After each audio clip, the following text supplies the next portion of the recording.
And now, it's time for another Dice Tower review with Tom Vasel. Hey folks, I'm Tom Vasel, and today we're taking a look at 3 different team packs. I decided to put these together and rather than separate videos for Dice Masters. We have Justice Like Lightning from Marvel, which is some of the characters that you may have missed in the recent Avengers Infinity box. We have Harley Quinn and Kree. So 1 DC and 2 Marvels. Let's take a look at them.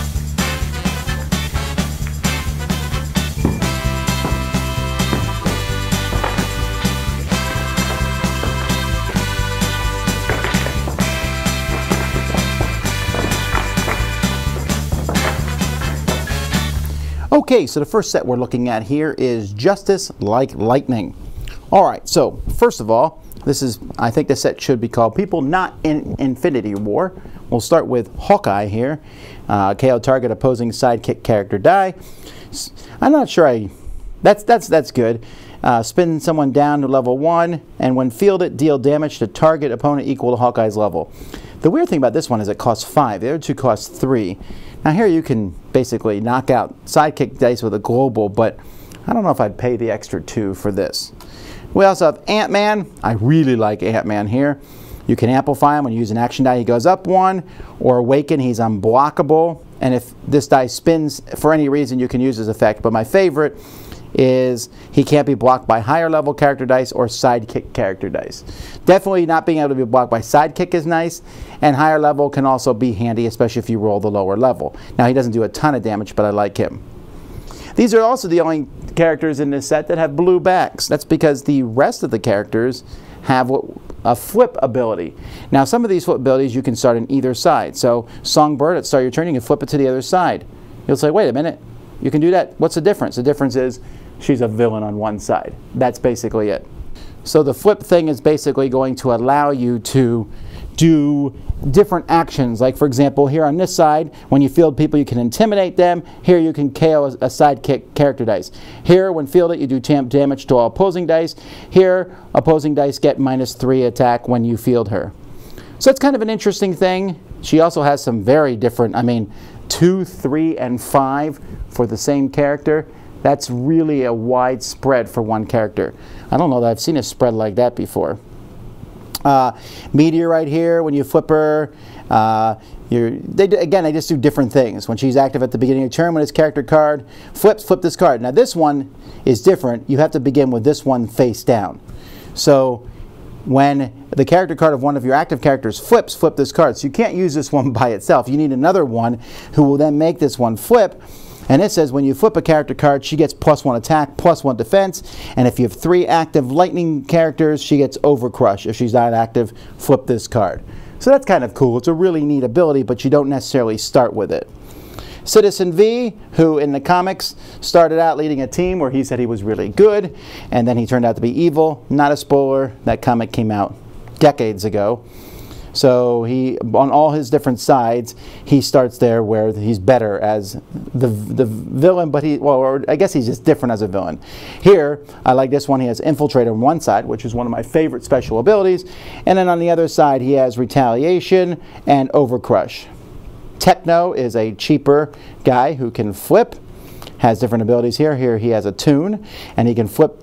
You start with this side face down, and when he's active, your lightning bolt character cards and dice can't have their text ignored. Okay, not bad.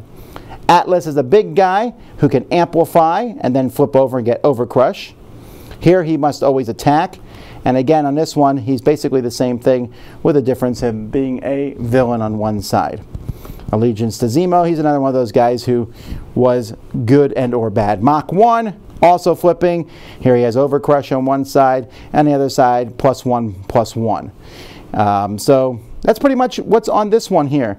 I like these flipping cards because they give you more options. Of course, you're going to have to sit there and explain both sides to your opponent. But this is the first set, as far as I can tell, that has had flipping. That's not DC. There was a DC set, so I kind of like that a lot.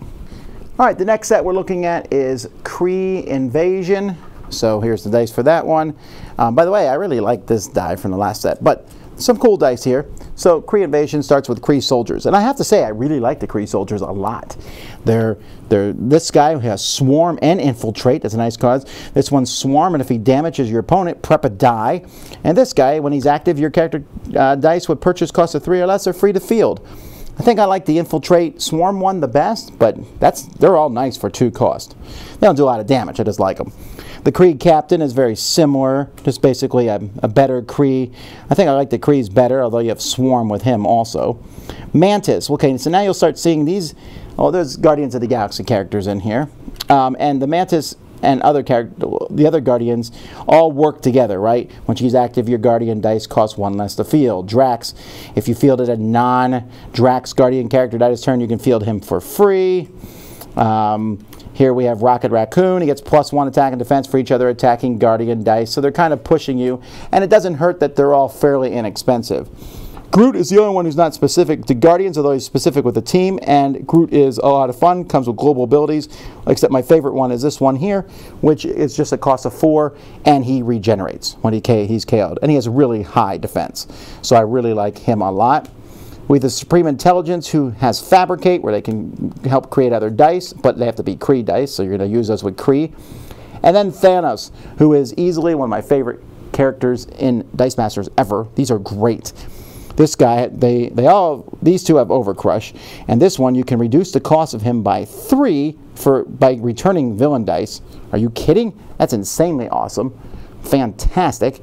And this guy here, when he does Overcrush, he does double damage. That's insanity. They're both very powerful. And then this guy's a 9. He costs 1 less purchase for each of your active villain character dice. Great. And when he's active, your non-Thanos villain character dice get +1 attack, +1 defense. So I'm not sure I like this one as much as the other ones. I think this one is my favorite, but I like this one too because I can get them out. Whatever the thing is, Thanos is coming out with a villain deck from me, for sure. And finally, we have a Harley Quinn, who is the hottest DC character at this point in time in both comics and movies. Okay, not movies, but anyhow, this set's interesting because it comes with some basic action cards. I think it's the first set I've seen that does this. By the way, some really cool dice here. The Harley Quinn dice are really, really neat. I like those a lot. But we have these 3 new basic action cards. A Throne Brick, which lets you do damage, and if they're not KO'd, you prep a die. Relaxing, which is kind of a push, draw a die and name what it's going to be. So I like those a lot. And then a Target Lock. Now, what they did to add these 3 cards in, is it 3 extra cards? No. There's only 2 cards for the Joker, and 2 of the other characters only have 2 cards, which is not a big deal because you can get these. Here's another Joker with Harley Quinn combination. Here, when the Joker's active, whenever an opponent feels a character die of that energy type, take a damage. I like that, especially if you pick someone and their team is all 1 energy type. Deadshot also only has 2 cards here, as well as Power Girl. For some reason, she only gets 2 cards. I think they could have given like 2 cards to Harley Quinn, but whatever. The set is about her after all. This one I like a lot. When fielded, gain 1 life for each opposing non-sidekick character dice. All right, Harley Quinn. Here's another one that works with the Joker. I really wish they would do some more with Harley Quinn, and there is a couple in here that aren't so much tied to the Joker all the time. I would like to make a deck that's Harley Quinn without the Joker, but I guess you can do a few of those here.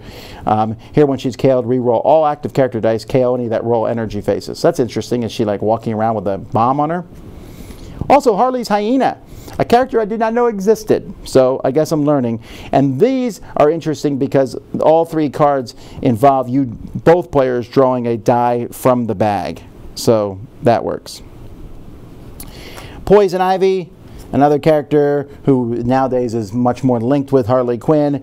If she's blocked with, it has something to do with non-villains or with villains. When you do a villain die, field 1, deal damage to target opponent.